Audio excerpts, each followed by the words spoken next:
est où la caisse à Fabrice? Salut, bienvenue pour une caisse à Fabrice. Aujourd'hui, on va regarder qu'est-ce qui est arrivé comme nouveauté. Donc, on commence tout de suite avec du lourd, avec James Patterson. James Patterson, vous le connaissez tous, c'est le mec qui vend le plus de livres dans le monde. Et il a dû en vendre 385 millions, je crois, aux derniers scores qui sont marqués sur Wikipédia. James Patterson, c'est le mec qui cartonne. C'est des polars, il y a la série de Alex Cross, mais il fait aussi de quelque chose pour les ados, il fait aussi de la littérature pour la jeunesse. Bref, il touche partout, mais il vieillit, le pauvre James Patterson. Donc maintenant, il fait des associations, il écrit, il coécrit. Je sais même pas s'il écrit encore grand chose. Mais non.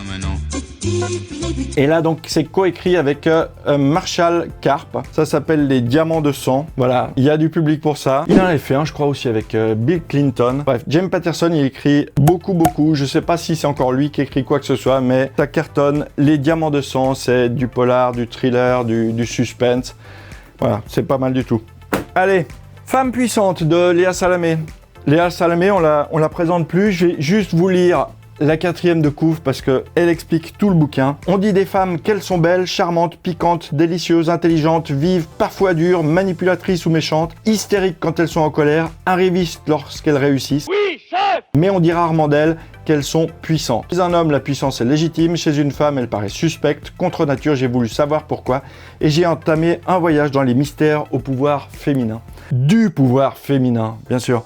Donc voilà, Léa Salamé va faire elle a fait des rencontres. Elle a fait je crois que c'était aussi sur France Inter. Je crois que c'était des matinales. Et elle a invité, alors, Leila Slimani. Elle a invité Laura Adler, Elisabeth Badinter, Nathalie Kosciusko-Morizet, Amélie Mauresmo. Bref, des femmes puissantes. Elle en parle. C'est des entretiens. Elle a une première partie où elle dit un petit peu ce qu'elle en pense. Ensuite, tout le reste, c'est des interviews. C'est vraiment intéressant. Si vous les aviez déjà écoutés sur France Inter, ben, vous pourrez les réécouter.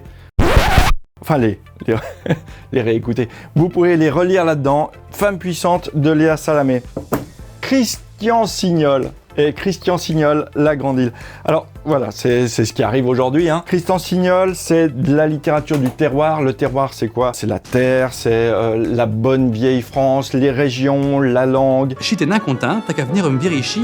Je vais t'apprendre le yoga, Voilà, ça nous parle de tout ça. En plus, c'est du large vision, donc au bibliobus, enfin dans toutes les bibliothèques municipales, on a des livres en large vision, donc c'est écrit spécialement gros. Même là, j'ai pas besoin de lunettes pour le lire. Alors j'ai compris qu'il avait échappé. Oh, je sais même plus lire. En fait, finalement, ça sert à rien que je vous le lise. Non. Christian Signol, La Grande Île. Pour une fois, le roman du terroir, ça se passe sur une petite île de la Dordogne. Christian Signol. Bon, alors là, on est vraiment dans des littératures que je connais pas du tout. Nicolas Sparks, Retrouvailles. Nicolas Sparks, c'est le roman d'amour, c'est la romance, c'est des belles choses. Voilà, j'y connais rien du tout en Nicolas Sparks et en livre de romance, c'est pas du tout mon truc, mais c'est les mystères de la caisse à Fabrice, ça arrive aujourd'hui. Nicolas Sparks, je pense qu'il y a vraiment un public. On est vraiment, en plus, tiens, je vais vous dire. En fait, je sais plus ce que je voulais vous dire. Mais Nicolas Sparks, voilà, et je vous l'ai dit 5 fois au moins Nicolas Sparks, genre, encore une fois. Allez, c'est Retrouvailles, c'est au bibliobus, vous allez le retrouvailler ici au bus. Lisa, ça faut que j'arrête. Allez, Lisa Azuelos, La vie en ose. Alors je m'étais dit avec une couverture comme ça serait du feel good. C'est un petit peu plus que ça. Elle parle du divorce, elle parle de la difficulté de se retrouver toute seule après le divorce. Voilà. Qu'est-ce qu'on fait? Voilà, on se retrouve seul, on a un certain âge. 53 ans, ouais. C'est déjà un certain âge. Remarquez, j'ai plus que ça. Lisa Azuelos, c'est elle qui avait fait Dalida, elle avait fait... C'est une scénariste, réalisatrice. Elle avait fait LOL aussi, Comme tu es belle. Là, elle écrit aussi, La vie en rose. Ça me rappelle un autre livre de Philippe Besson, Le dernier enfant. C'est un livre qui est vu du point de vue de la femme. Elle raconte cette journée où son fils va déménager, il va aller habiter en ville et elle se retrouve toute seule avec son mari. C'est d'une grande finesse. Le dernier enfant de Philippe Besson. Voilà, je ne l'ai pas ici, mais je vous en parle. Un petit truc comme ça.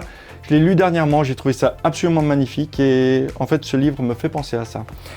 Mais là, on était là pour parler de Lisa Azuelos, La vie en rose. Voilà, c'était la caisse à Fabrice pour aujourd'hui. Je vous remercie de nous avoir suivis. Vous n'oubliez pas de liker la page ou Enfin voilà, vous allez de toute façon nous retrouver Sur Instagram, sur YouTube, sur Facebook. Et puis vous mettez des pouces en haut, vous vous abonnez, vous faites tout ce qu'il faut faire.